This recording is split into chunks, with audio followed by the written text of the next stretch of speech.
Hello students, welcome to class 7th। बच्चों, हमने part 7 जो कि संधि के बारे में था, इसमें हमने समझा कि दीर्घ संधि क्या होती है और गुण संधि क्या होती है। दीर्घ संधि और गुण संधि के बाद अब हम वृद्धि संधि को समझेंगे। चलिए, वृद्धि संधि क्या होती है और इसके क्या नियम होते हैं ये हम समझते हैं। वृद्धि संधि दो प्रकार से होती है।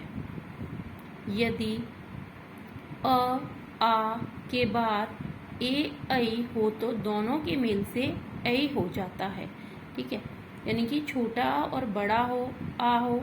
ठीक है, उसके बाद अगर छोटी ए बड़ी ए हो तो दोनों के मेल से क्या हो जाता है, बड़ी ए हो जाता है। यदि अ और आ के बाद ओ और औ हो तो दोनों की मिल से ओ हो जाता है। जैसे अब हमने एक शब्द लिया एक एक। ठीक है, अब हमें इसकी संधि विच्छेद करना है।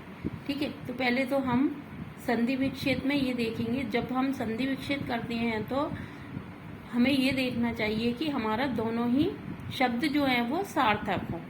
ठीक है, अब हमें यहाँ पर दिखाई दे रहा है कि ये बड़ी है।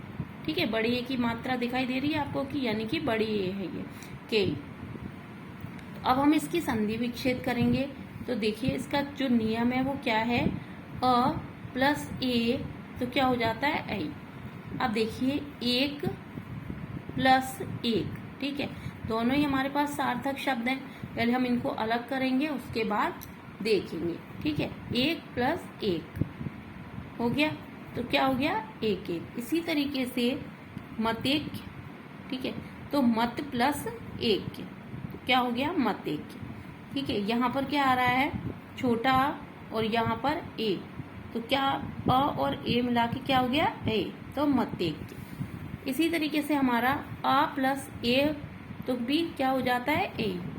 अ प्लस ए तो ए, आ प्लस ए तो ए, आ प्लस ओ तो औ, अ प्लस ओ औ तो भी ओ, आ प्लस ओ तो भी ओ, आ प्लस ओ तो भी ओ। अब जैसे महाऔषधि, महोषधि अगर लिखा हुआ है तो सबसे पहले तो हमें ये देखना है कि हमें कहाँ से इसका संधि विच्छेद, हमें इसमें कहाँ दिखाई दे रहा है, वहां से हमें इसका संधि विच्छेद करना है। ठीक है, और हमें ये भी देखना है कि दोनों शब्दों में जब हम संधि विच्छेद करते हैं तो जो हमारा पहला और दूसरा जो शब्द होता है वो दोनों का सार्थक शब्द होने चाहिए। ठीक है, ये ध्यान देने वाली बात है कि दोनों ही सार्थक शब्द होने चाहिए।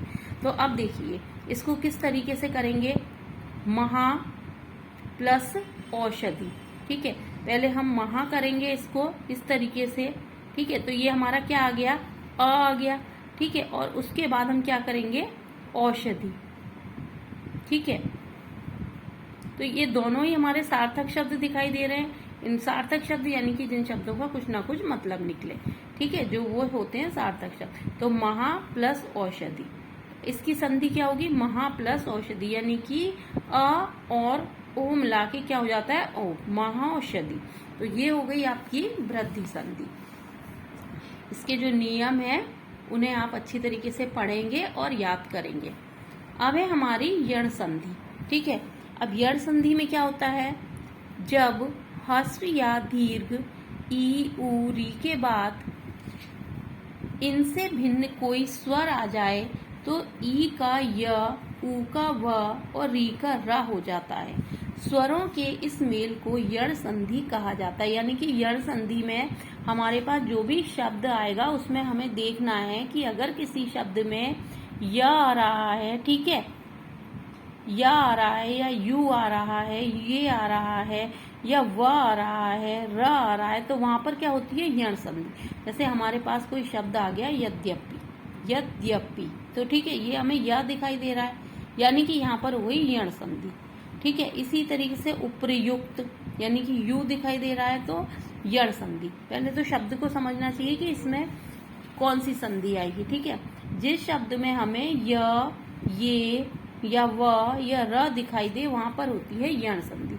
अब इसका क्या नियम है, देखिए, ई प्लस अ य। ठीक है, ई प्लस आ या, ई प्लस उ यू, ई प्लस उ यू। ठीक है, इसी तरीके से यहाँ पर ये जो शब्द बने हुए हैं। अब यहाँ पर देखिए हमारे पास कोई शब्द जैसे आ गया यद्यपि, यद्यपि। अब हमें दिखाई दे रहा है कि यहाँ पर य है। ठीक है, यहाँ हम संधि विच्छेद किस, इन दोनों में संधि विच्छेद करेंगे। ठीक है, ये जो पूरा शब्द है वो यहाँ पर यदि प्लस अपि। ठीक है, तो यानी कि हमें क्या दिखाई दे रहा है, यह दिखाई दे रहा है, तो यहाँ पर यण संधि है।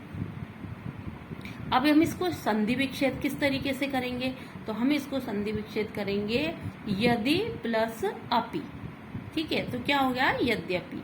इसी तरीके से इत्यादि की संधि विच्छेद कैसे करेंगे, इति प्लस आदि।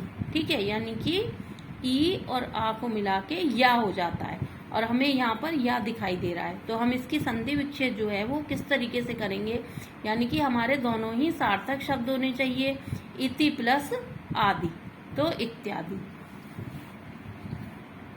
अब इसी तरीके से हम यहाँ पर देखिए वा वाला शब्द कोई लेते हैं, जैसे कि स्वलप या फिर अन्वय।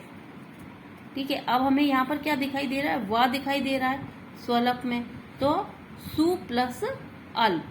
ठीक है, क्योंकि हमारी जो यण संधि है वो किससे बनेगी, उ प्लस अ से बनेगी, यानी कि जो स्व होगा उसको हम सा में, सा को क्या कर देंगे, ऊ कर देंगे। ठीक है, सु प्लस अल्प, तो स्वल्प हो जाएगा। अब इसी तरीके से हमारा क्या आता है, र और री। ठीक है, र, रा और री। अब हम कोई शब्द, जैसे हमारे पास कोई शब्द आ गया पितृ अनुमति। ठीक है, तो हमारे पास हमें क्या दिखाई दे रहा है, इसमें र दिखाई दे रहा है। ठीक है, री दिखाई दे रहा है। अब हम इसकी जो संधि विच्छेद होगी वो किस तरीके से करेंगे, पितृ प्लस अनुमति। ठीक है, री आ गया यहाँ पर, और पितृ भी सार्थक शब्द है, अनुमति भी सार्थक शब्द है। जब हम संधि विच्छेद करते हैं तो हमारे पास दोनों ही शब्द हैं वो सार्थक शब्द होने चाहिए। ठीक है, तो पितृ प्लस अनुमति क्या हो गया, पितृ अनुमति। तो ये था हमारा यण संधि का फॉर्मूला। अब है हमारी अयादि संधि।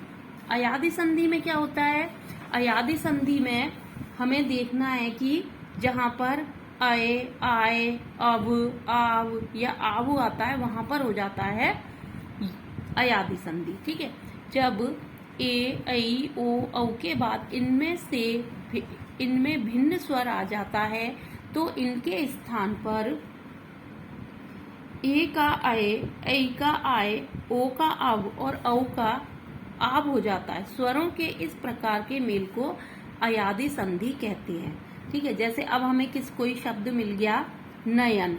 ठीक है, नयन। ठीक है, तो अब हम जब इसको पढ़ रहे हैं तो कैसे पढ़ेंगे, नयन, यानी कि हमारे पास कौन सा शब्द आया, अय। ठीक है, अब जब हम इसकी संधि विच्छेद करेंगे तो हम कौन सा फार्मूला, हमारा जो फार्मूला आएगा वो कौन सा आएगा, इस तरीके से आएगा, जो नियम है वो। ठीक है, हमारा नियम आएगा ए प्लस आ का, तो हम क्या करेंगे इसमें, ठीक है, अय, ए प्लस अ होता है तो अय हो गया। ठीक है, अब नयन है यानी कि हमें क्या दिखाई दे रहा है, इसमें अय दिखाई दे रहा है, बोल रहे हैं तो नयन। ठीक है, इस तरीके से हमें नयन शब्द में अय दिखाई दे रहा है, तो हम किस तरीके से इसकी संधि विच्छेद करेंगे, क्योंकि ए और अ है तो ने प्लस अन। ठीक है, नयन। इसी तरीके से हमारा आव शब्द लिया हमने, पावक।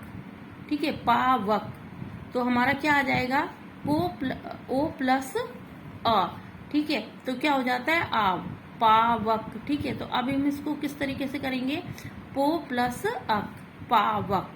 तो ये हो गई हमारी अयादि संधि।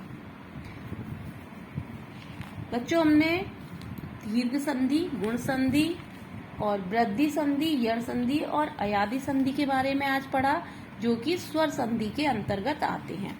अब उसके बाद हम अपने नेक्स्ट वीडियो में व्यंजन संधि के बारे में पढ़ेंगे। ओके।